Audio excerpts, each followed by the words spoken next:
అధినేత AP CM Chandrababu AP రాజకీయాలపై ఒక క్లారిటీకి వచ్చేశారు.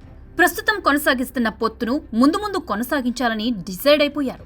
రాబోయే సార్వత్రిక ఎన్నికలైనా జమిలి ఎన్నికలైనా పొత్తులతోనే ఎన్నికలకు వెళ్లాలని డిసైడ్ అయిపోయారు. టీడీపీ, జనసేన, బీజేపీ కూటమిగా ఎన్నికలకు వెళ్తే తిరిగే ఉండదనే లెక్కల్లో చంద్రబాబు ఉన్నారు.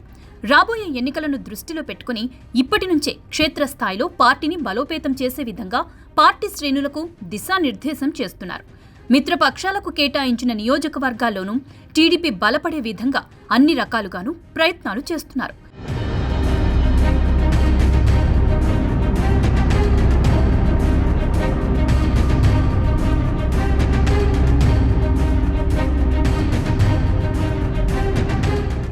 వచ్చే ఎన్నికల నాటికి నియోజకవర్గాల సంఖ్య పెరిగే అవకాశం ఉన్న నేపథ్యంలో ముందుగానే ప్లాన్లు వేసుకుంటున్నారు. నియోజకవర్గాల పునర్విభజన జరిగితే 225 నియోజకవర్గాలుగా ఏపీ అసెంబ్లీ సీట్లు పెరిగే అవకాశం ఉంది. దీంతో అన్ని నియోజకవర్గాల్లో పార్టీని బలోపేతం చేయాలని చంద్రబాబు భావిస్తున్నారు. ఇటీవల జరిగిన ఎన్నికల్లో టికెట్ దక్కని వారికి కూడా వచ్చే ఎన్నికల్లో టికెట్ కేటాయించే విధంగా చంద్రబాబు ప్లాన్ చేస్తున్నారు. పార్టీ కోసం త్యాగాలు చేసిన వారిని వదులుకోమని సంకేతాలు ఇస్తున్నారు. యువతరానికి ఎక్కువ ప్రాధాన్యత ఇస్తున్నారు. సీనియర్లను పార్టీ బలోపేతం కోసం ఉపయోగించుకోవాలని నిర్ణయించుకున్నారు. ఈ సందర్భంగా పార్టీ నేతలకు అనేక విషయాలపై క్లారిటీ ఇస్తున్నారు. ఎన్నికలు ఎప్పుడు జరిగినా 3 పార్టీలు కలిసి పోటీ చేస్తామని పదే చెప్తున్నారు.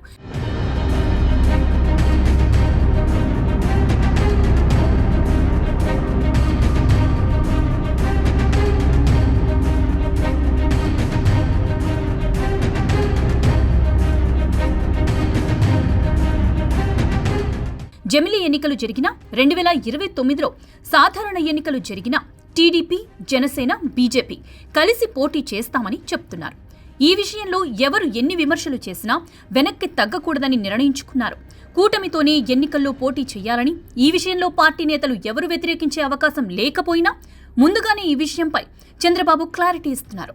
మరోసారి ఏపీలో జగన్ అధికారంలోకి రాకుండా చెయ్యాలంటే కూటమితో కలిసి ఎన్నికలకు వెళ్లడమే మంచిదనే అభిప్రాయంతో చంద్రబాబు ఉన్నట్లుగా అర్థమవుతుంది.